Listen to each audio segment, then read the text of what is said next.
What I want to do is have a look at one of the major problems, one of the major sticking points in any of these explanations that see a Darwinian relationship between inheritance and our own behaviour. A sticking point, I think, for both Darwinism as a whole, but also for sociobiology, and one that it hasn't really been able to transcend. And that problem is altruism. It is the central problem for sociobiology because acts of altruism reduce personal fitness. In other words, they have the potential to stop us being reproductive. If we commit an act of altruism, like going out to save a drowning kid who's been caught in a rip, and we don't even know that kid, and we know that there's a risk of dying, and we still go and do it, driven by whatever impulse, and we die in the process, as we might well do if we haven't got our surf bronze, then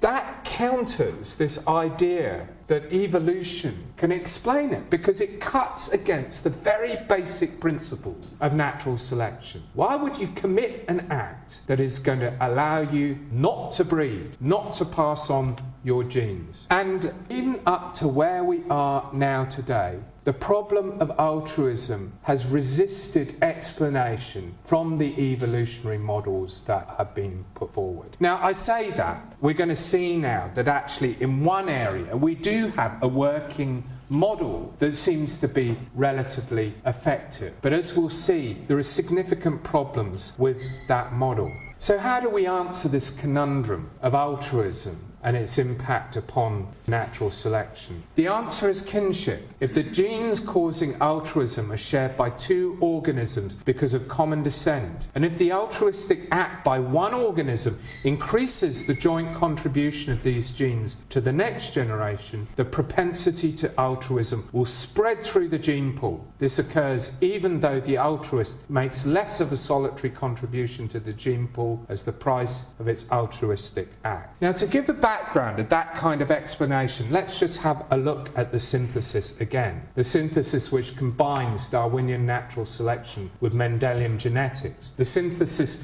that demonstrates how natural selection acts upon the genotype. The synthesis that put forward the methods of speciation, mutation, random drift, natural selection, gene flow. The synthesis that insists that selection occurs at the level of the individual, but impacts upon the entire population. But also the synthesis that, ploughing this line, cannot explain altruism. Let's have a look at Theodore Dobzhansky, a figure who was one of the most instrumental scientists in bringing about the synthesis of genetics and natural selection. Indeed, his triumph, Genetics and the Origin of Species, is one of the keystones of the synthesis, a book that explored the interaction of the genotype and the environment as the mechanism for natural selection. It left a few problems unsorted, particularly that problem of altruism. A gene for altruism would reduce the fitness of an individual, and in the scheme of natural selection would result in genes being selected out. Now, the initial solution that was proposed by people like Dobzhansky was that we weren't going to find a gene or a genetic cluster that would produce altruism in the human individual. Probably doesn't exist. Don't search for said gene. Assume that, particularly among the human population, that selection works on the basis of the group and not the individual. Put forward a theory of group selection that suggests by banding together in groups, we can somehow improve the overall fitness of all individuals within the group. And indeed, from Dobzhansky forward, group selection was widely held from the late 30s until the 1960s. The rationale for it is clearly expressed in the article on altruism in the Stanford Encyclopedia of Philosophy. Within each group, altruists will be at a selective disadvantage relative to their selfish colleagues, but the fitness of the group as a whole will be enhanced by the presence of altruists. A group with more altruists will survive over another group of the species whose lack of altruism will result in decline and fall. The genes of the surviving group will be preserved intact. Now there is a flaw here, and a flaw that the population geneticists of the 1960s realised. Imagine a group of chimpanzees. It's always fun to imagine a group of monkeys. You got your chimp on lookout, and he raises alarm at the sign of the danger, maybe a jaguar about to drop out of a tree. There he is. Ah! Beware! But then there's the selfish chimp, keeping his mouth shut. He knows the danger's there. But he's not going to draw attention to himself, because if he does, he's putting himself in the line of fire. And soon he's going to become jaguar or cheetah lunch or dinner. The silent chimp is going to be the successful chimp. He's kept his mouth shut.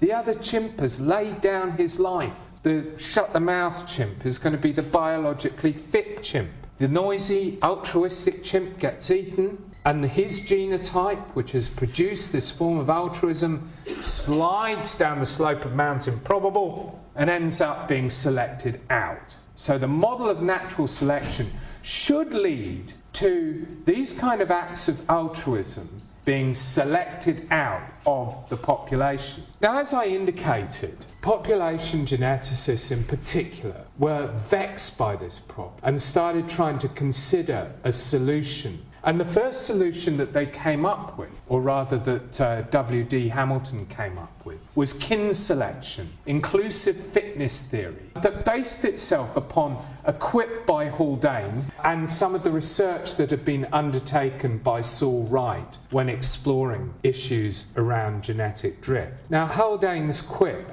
he imagines somebody turning around to him and saying, "Would you lay down your life for your brother?" And here he is, looking very dapper, cigar in hand, beautiful blazer. And he says, "Yes, I would." And then he qualifies it. Yes, for 2 brothers, 5 uncles, or 9 first cousins. Which was pointing towards where Saul Wright's research ended up, with his coefficient of relationship. The probability that for the same allelic locus, 2 individuals will share the same gene. In other words, 4 sibling parents and offspring, the chance 0.5, grandparents, children 0.25, 4 cousins 0.125. From this, individuals like the extremely shy and retiring W.D. Hamilton were able to develop this equation, RB is greater than C, to explain acts of altruism. Acts of altruism were more likely to occur when RB was greater than C. What does this mean? Where B is the reproductive benefit and C is the cost of the act of altruism, and R is the coefficient of relationship. So basically, the coefficient of relationship, how related you are to the individual for whom you are committing the act of altruism. So the coefficient of relationship times the overall benefit in terms of how much of your own genes will be passed over to the next generation if you lay yourself down over the overall cost in genetic terms for your particular genotype. Plain language statement. Altruists are discriminating in who they share food with, and it tends to be relations. By sharing their food, they're protecting elements of their own genotype, even if they themselves will not benefit in reproductive terms. The gene causes an organism to behave in a way that reduces its own fitness, but boosts the fitness of its relatives who have a greater than average chance of carrying the gene themselves. So basically, the closer the relationship between individuals in terms of their genotype, the more likely it was that the individual would commit an act of altruism on behalf of those individuals. So it provided an explanation for why we are likely to commit acts of altruism in terms of our own family. In fact, they weren't really acts of altruism, they're acts that were determined by the selfish gene, the gene's eye view, the need for the gene to pass itself down to future generations. And by committing this kind of altruism, you're ensuring that even if you didn't pass the gene on, then your close relatives had a strong chance of passing that on. Landmark was Hamilton's genetic theory of social behaviour. Behaviour is selected for if it increases inclusive fitness. inclusive fitness, the fitness of an individual plus the effects that individual has on genetically related individuals, known as kin selection, primary selection mechanism operating in the social world. All well and good, makes perfect sense, and form the basis of the kind of work that Dawkins did in his book, The Selfish Gene. Great. But where's the flaw? Where's the problem here? That person sees the kid caught in the rib, and for no reason other than the fact that a kid is caught in the rib, goes out and sacrifices themselves to try and save the kid. In fact, all the time, a lot of us are committing acts of altruism for people that are so distantly related it probably makes no difference whatsoever. It explains why we might be altruistic to close family members, but it doesn't explain why I might commit an act of altruism in relation to a stranger. And this required some degree of explanation. And one of the methods of explanation that was come up with was reciprocal altruism. The individual that was most responsible for developing this aspect of the theory was a guy called Robert Trivers, who started out life as a medieval historian and then turned to become a sociobiologist. It was a very interesting career trajectory. And the basic premise was quite simply, you scratch my back, I'll scratch yours. You recognise that by committing an act of altruism, you increase a reciprocal act of altruism, which will in turn boost your own fitness. And here we have Trivers talking about it. The trading of altruistic acts by individuals at different times. For example, one person saves a drowning person in exchange for the promise, or at least the expectation, that his altruistic act will be repaid if the circumstances are reversed at some time in the future.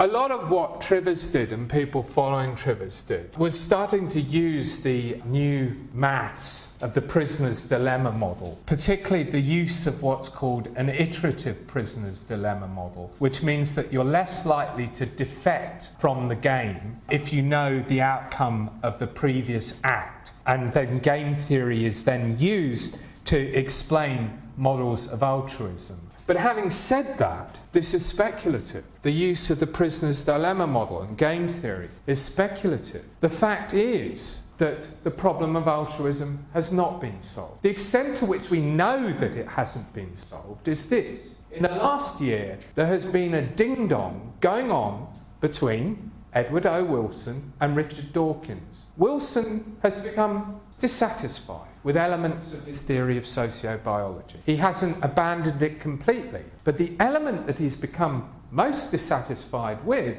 is the element that relates to issues around altruism and issues around individual selection. Issues that have made him now put forward a new theory of group selection. He's actually come back to group selection. Dawkins does not like this one bit. He basically thinks that Wilson's group selection is just an amplification of the selfish gene itself. But the very fact that this argument is still going on, and the very fact that you'll find many evolutionary biologists standing up and saying this, we're still stuck on the problem of altruism, suggests that it is something that has not been solved and probably extends beyond our current understanding of how evolution operates. However, building upon the work of people like Maynard Keynes, George Price, W.D. Hamilton, who we've just seen, Trivers' work along with other people's, it does open the way for evolutionary explanations of other behaviours. If you can boil it down to a prisoner's dilemma model, then issues around other forms of behaviour like empathy tend to undermine the idea that the human species has a unique intellectual and emotional capacities, that the human mind is exceptional. Humanitarian inspirations may be as much a product of evolution as is the structure of the size of the brain. If this one works, maybe the whole of society and culture can be explained by evolutionary inheritance.